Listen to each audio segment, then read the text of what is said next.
చాలా థ్యాంక్స్ పిన్ని. నేను సీతని సర్ప్రైజ్ చేయాలి అనుకుంటే నువ్వు నన్ను సర్ప్రైజ్ చేసావు. నేను ఏం చేసినా మీకోసమే కదా రామ్. నేను వచ్చిన పని అయిపోయింది, వెళ్తాను. ఆ,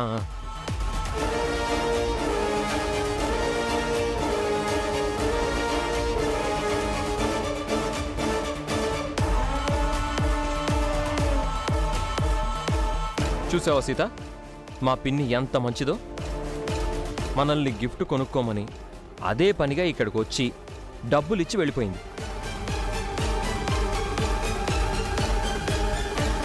ఆ లైటర్ దొంగ ఇప్పటి వరకు ఇక్కడే ఉన్నాడు. మహాలక్ష్మి అత్తయ్య ఇక్కడికి డబ్బులతో వచ్చింది. అత్తయ్యకు ఆ దొంగకు ఏదైనా కనెక్షన్ ఉందా? ఏం ఆలోచిస్తున్నావు సీత? ఆ రోజు కూడా దొంగని ఇంట్లో పెట్టుకుని ఎవరూ లేరు అని చెప్పింది. సిగరెట్టు లైటర్ గురించి ఇంకేవో కథలు చెప్పింది. హే సీత, నిన్నే. ఏంటి మామా?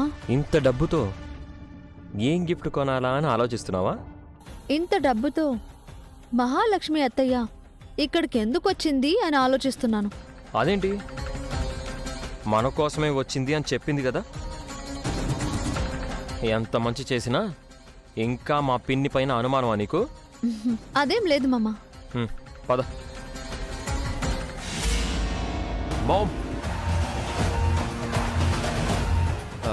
డబ్బు తెచ్చావా మామ్? పదే పదే మామ్ అని పిలిచావంటే చంపేస్తాను. మామ్ని మామ్ అనక జాము జండు బామ్ అని అంటారా మామ్? నోర్ మూయ్. ఇక్కడ రామ్ సీత ఉన్నట్టు నాకెందుకు చెప్పలేదు? వాళ్ళు ఇక్కడికి వస్తారని నాకేం తెలుసు? వాళ్ళని ఇక్కడ చూసిన తర్వాత అయినా నాతో చెప్పాలి కదా. నేను ఇందాకే చూశాను. వాళ్ళు నిన్ను చూసారా? చూసినా నన్ను గుర్తుపట్టరు కదా. నన్ను గుర్తుపడతారు కదరా. నువ్వు బయటే ఉండి నాకు ఫోన్ చెయ్యాలి కదా. నువ్వు లోపలెందుకు లేవు? ఇప్పటి వరకు లోపలే ఉన్నాను. ఆ సీత నేను వాడే లైటర్ గుర్తుపట్టింది. రామ్ నా వెంట పడ్డాడు. తప్పించుకోవడానికి నేను బయటకొచ్చాను.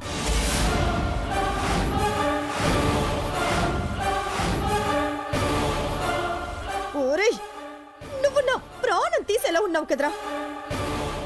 నీ వల్ల నా ప్రాణం ఎప్పుడో ఒకసారి టప్పున పోతుంది. నిన్ను అంత ఈజీగా చావనివ్వలేమో. నీతో నాకు చాలా పనుంది. నన్ను మామ్ అని పిలవద్దని చెప్పాను కదరా. సర్లే, ఇది డబ్బేది కారులో ఉందా? లేదు. అంటే నువ్వు డబ్బు తీసుకురాలేదా? తెచ్చాను. మనం ఆడే గేమ్లో సీత విన్నయ్యి ఆ డబ్బులు లాగేసుకుంది. ఏంటి, నాకివ్వాల్సిన డబ్బు ఆ సీతకిచ్చావా? ఇవ్వాల్సి వచ్చింది. ఇంకా నా దగ్గర డబ్బులు లేవు. నీ ఏడుపు నువ్వేడు. మామ్,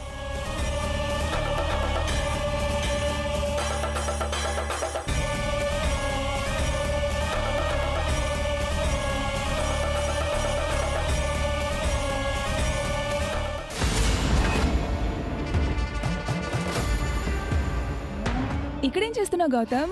పద గోల్డ్ షాప్కి వెళ్ళి బ్రాస్లెట్ కొందాం.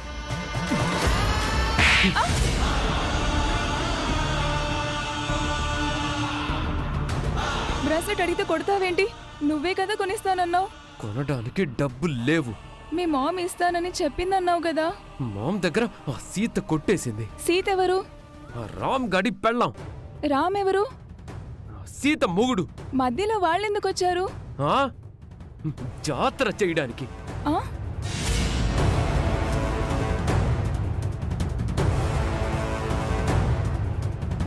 జాతర? వీడెవ్వడికి అర్థం కాడు.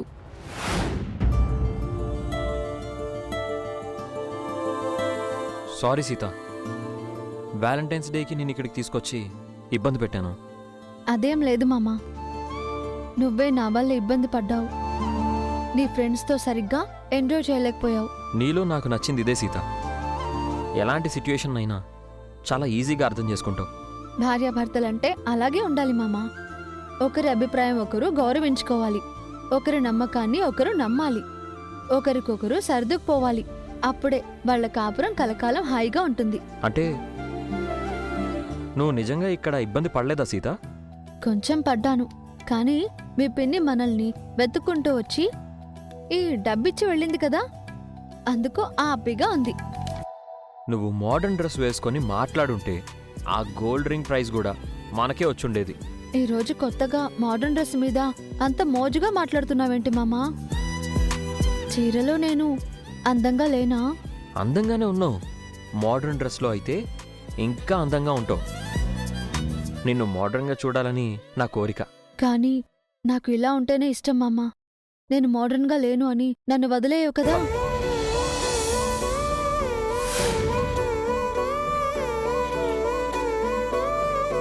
ఇంకెప్పుడు అలా అనకు సీత. నేను ఊరికే అన్నాను మామా. తమాషాకు కూడా అలా అనకు. ఎందుకు? తథాస్తు దేవతలు వింటారనా? నువ్వు నీలా ఉండడం నాకిష్టం సీత. నీ ఇష్టమే నా ఇష్టం. ఏ కారణం వల్ల కూడా నిన్ను నేను వదులుకోను.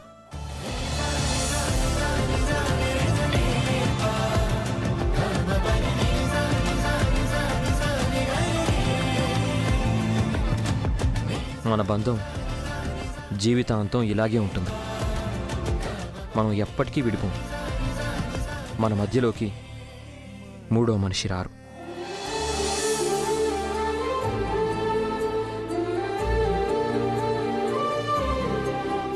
పద.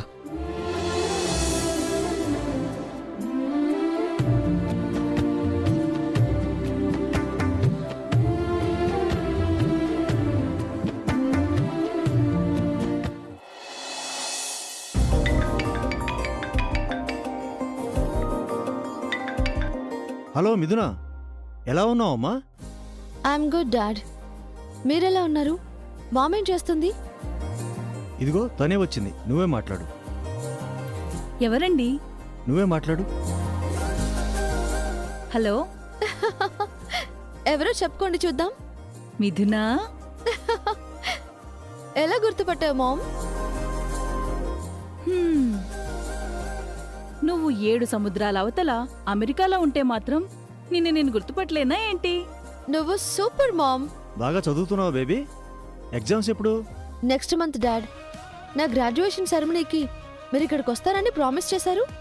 మేమక్కడికి రావడం కాదే, నువ్వే త్వరగా చదువు ముగించుకొని ఇండియాకి వస్తావని మేము ఎదురు చూస్తున్నాం. Sure mom. ఇండియాకి రావాలని నాకు తొందరగా ఉంది. నా ఎగ్జామ్స్ అవగానే మీరు ఇక్కడికి రండి. అమెరికా అంతా ఒక టూర్ కొట్టేసి ఇండియా వెళ్ళిపోదాం. సరే బేబీ, లేట్ అయింది కదా, త్వరగా నిద్రపో. Good night. Good night. Bye mom. Good night. Good night.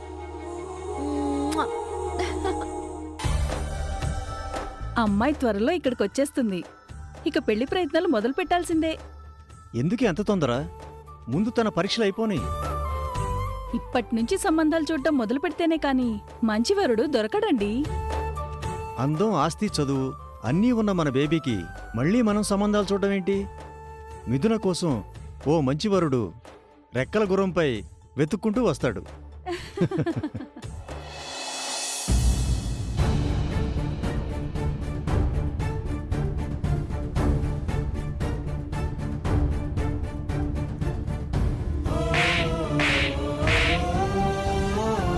నీకేం అధికారం ఉందని ఆఫీస్ డబ్బులు స్టాఫ్కు పంచుతున్నావు? ఇది కరెక్ట్ కాదు సీత. నీ హద్దుల్లో నువ్వు ఉండడం మంచిది.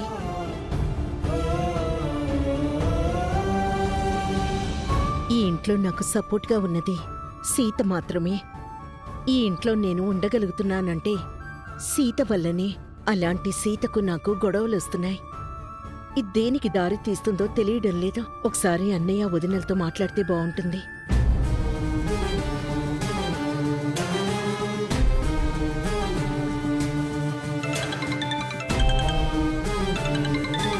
వెళ్తా, ఆ ఫోన్ అలా తీసుకురా. ఏమండి, సుమతి ఫోన్ చేస్తోంది.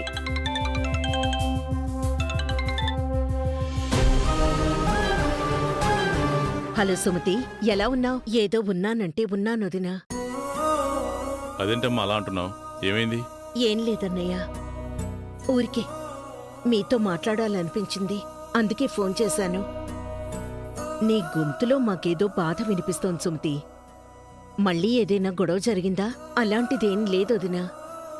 నేను ఈ ఇంట్లో ఉంటున్నాను అన్న మాటే కాని ఎందుకుంటున్నాను ఎన్నాళ్ళుండాలో తెలియడం లేదు. ఎందుకలా మాట్లాడుతున్నావు సుమతి? అది నీ ఇల్లు. మళ్ళీ నీ జీవితం నీకు తిరిగొచ్చింది. నీకు బావుకి పెళ్లి కూడా అయింది. ఇంకేంటమ్మా ప్రాబ్లం? నేను మళ్ళీ ఆయనకి భార్యనైతే అయ్యాను కాని రామ్ ప్రీతిలకు అమ్మను కాలేకపోతున్నానన్నయ్య. వాళ్లతో అమ్మ అని పిలిపించుకోలేకపోతున్నాను. ఆ పిలుపు వినకుండానే చనిపోతానేమో అనిపిస్తోంది. అలా మాట్లాడుకు సుమతి. పైన తథాస్తు దేవతలుంటారు. ఆ దేవతలు నన్ను కావలసినంత శపించారోదినా. ఇంక నన్ను శిక్షించడానికి ఏమీ లేదు. ఎందుకంత వైరాగ్యం సుమతి? అక్కడ సీత ఉంది కదా, నీ గురించి చూసుకుంటుందిలే. ఏం చేయమంటావన్నయ్యా? నేను సుమతి అని మీరు చెప్తున్నా ఇక్కడెవ్వరూ నమ్మడం లేదు. నేను చెప్పినా వినరు. సీత చెప్తున్నా ప్రయోజనం లేదు. ఎన్నాళ్ళిలా? కాస్త ఓపిక పట్టు సుమతి. నువ్వెవరో అందరికీ నిజం తెలిసే రోజు తొందరలోనే వస్తుంది. ఆ రోజు కోసం ఎన్నాళ్ళు ఎదురుచూడాలోదినా? నువ్వు సుమతివే అని నిరూపించే ఖచ్చితమైన ఆధారాలు మనకు కావాలి కదమ్మా. ఇంతకు ముందు నీ రూపం ఎలా ఉందో ఆ రూపాన్నే అందరూ గుర్తుపడతారు. ఆ రూపం తిరిగి మళ్ళీ రాదు కదన్నయ్యా. ప్లాస్టిక్ సర్జరీ జరక్కముందు నువ్వు ఎక్కడున్నావో, ఎక్కడ తిరిగావో గుర్తుందా? చివరిగా రామ్కి యాక్సిడెంట్ జరిగిన ప్లేస్లో తిరిగాను. అక్కడే రామ్ను కాపాడబోయి ప్రమాదంలో నా మొహం కాలిపోయింది.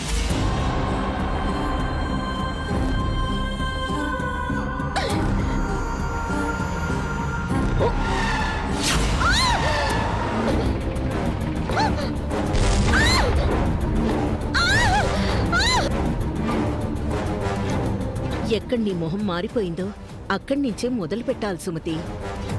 నేను నా ప్రయత్నాలు చేస్తానమ్మా. ఏ చిన్న ఆధారం దొరికినా నీ అసలు రూపం గురించి తెలుస్తుంది. అప్పటి వరకు నువ్వు ధైర్యంగా ఉండు, సరేనా? సరే అన్నయ్య, ఉంటానొదినా.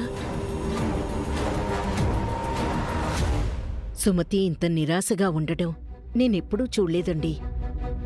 తన గురించి త్వరగా అందరికీ తెలియాలని సుమతి ఆరాటపడుతోంది.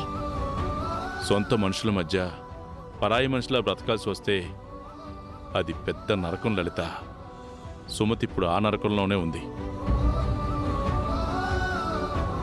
త్వరగా సుమతి గురించి విచారణ చేయండి. తన అసలు రూపం గురించి అందరికీ తెలిసేలా చేయండి. అది అనుకున్నంత ఈజీ కాదు లలిత, కానీ నా ప్రయత్నం నేను చేస్తాను.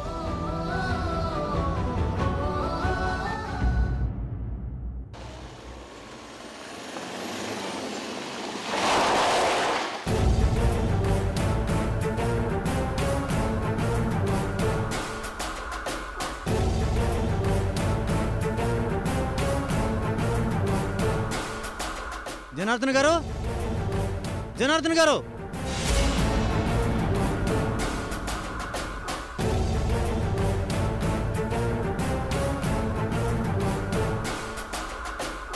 నమస్కారం సార్.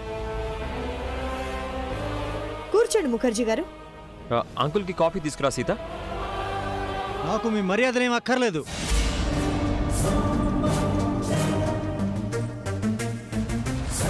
నేను చెప్పిందేంటి, మీరు చేస్తుందేంటి?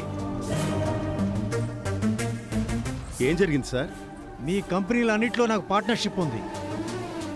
అలాంటిది కంపెనీలో నాకు తెలియకుండా మీరు చేస్తుందేంటి?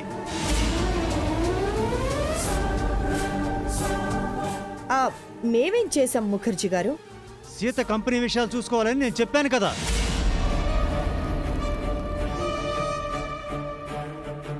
నా మాట కాదని సొంత నిర్ణయాలు తీసుకుంటారా మీరు? ఆఫీస్ ఇన్ఛార్జిగా సీతను తప్పించి ఈ విద్యాదేవిని అపాయింట్ చేస్తారా?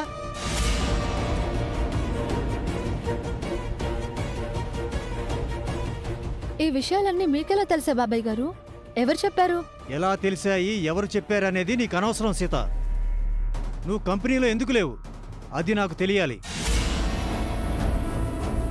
నిన్ను కాదని ఈ విద్యాదేవి ఎలా వచ్చింది?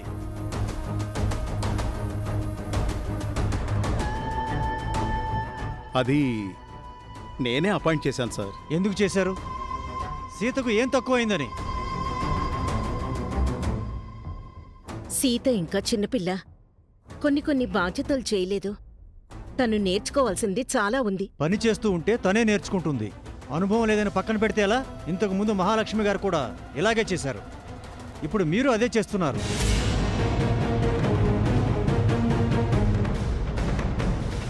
అయినా సీత కంటే ముందు మహానే కదా సార్ ఆఫీస్ చూసుకుంది. మహావదిన చనిపోయిందనుకొని మా అన్నయ్య ఈ విద్యాదేవిని పెళ్లి చేసుకొని కంపెనీ అప్పజెప్పాడు. ఇప్పుడు మహా తిరిగొచ్చింది కాబట్టి మళ్ళీ మహాకి కంపెనీని అప్పగించాలి తప్ప సీత గురించో ఆ విద్యాదేవి గురించో ఎందుకండి? మహాలక్ష్మి గారు ఉన్నప్పుడే సీతకు కంపెనీ అప్పచెప్పారు. మీ పార్ట్నర్గా నేను కూడా సీతను సపోర్ట్ చేశాను. సీత సమర్థవంతంగా ఆఫీసు నడిపించింది. అలాంటి సీతను ఆఫీసులో అవమానిస్తారా?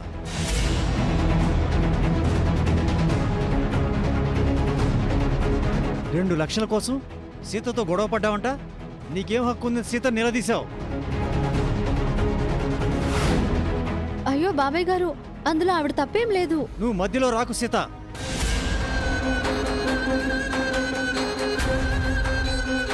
వీళ్ళు నిన్ను అవమానిస్తే నన్ను అవమానించినట్టే. కోట్ల రూపాయలు మీ కంపెనీలో ఇన్వెస్ట్ చేశాను, అది కూడా నీ మీద నమ్మకంతో. అలాంటి నిన్ను ఆఫ్టర్ ఆల్ 2 లక్షల కోసం ఇన్సల్ట్ చేస్తారా? కంపెనీ డబ్బును వాడుకునే హక్కు నీకు లేదనుకుంటున్నారా?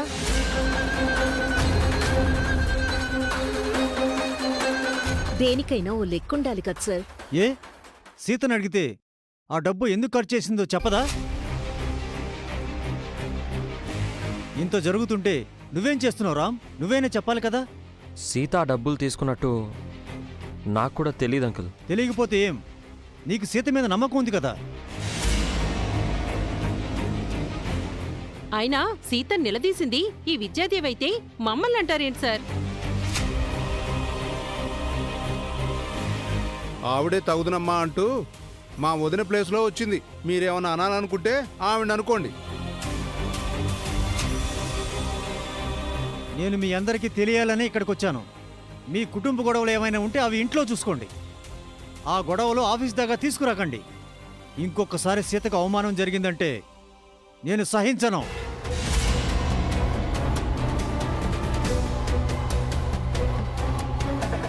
Mind it.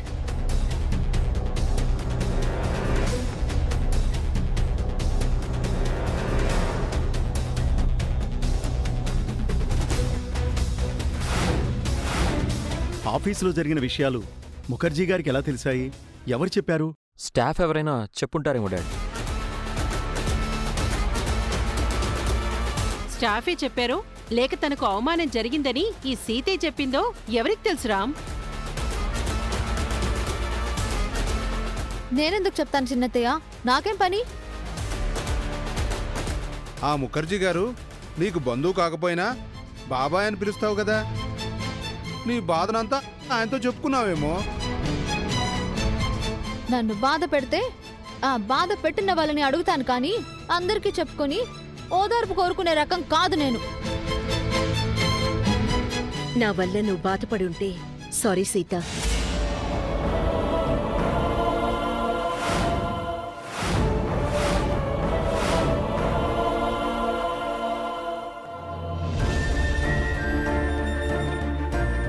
ముఖర్జీ గారికి నువ్వు చెప్పకపోతే వదిలేయ్ సీత. కానీ చెప్పుంటే మాత్రం ఇంకోసారి ఆ తప్పు చేయకు.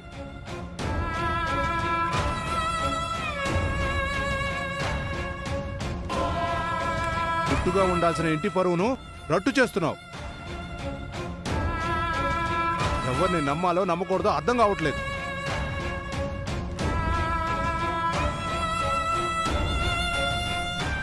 నువ్వు చెప్పుండవని నేను నమ్ముతున్నాను సీత.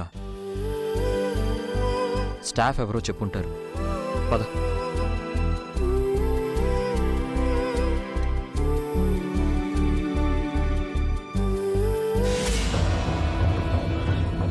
ఖచ్చితంగా ఆ సీతే చెప్పుంటుంది మహా, డౌటే లేదు.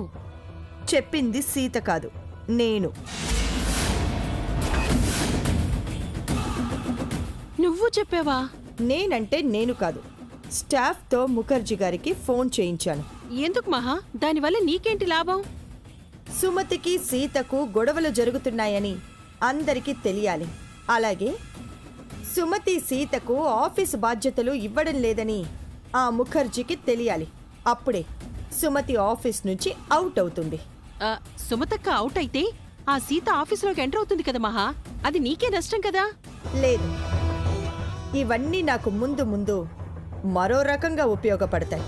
అందుకే అంతా వెనకుండి నడిపిస్తున్నాను. నువ్వు మామూలు దానివి కాదు మహా, మహామేధావి.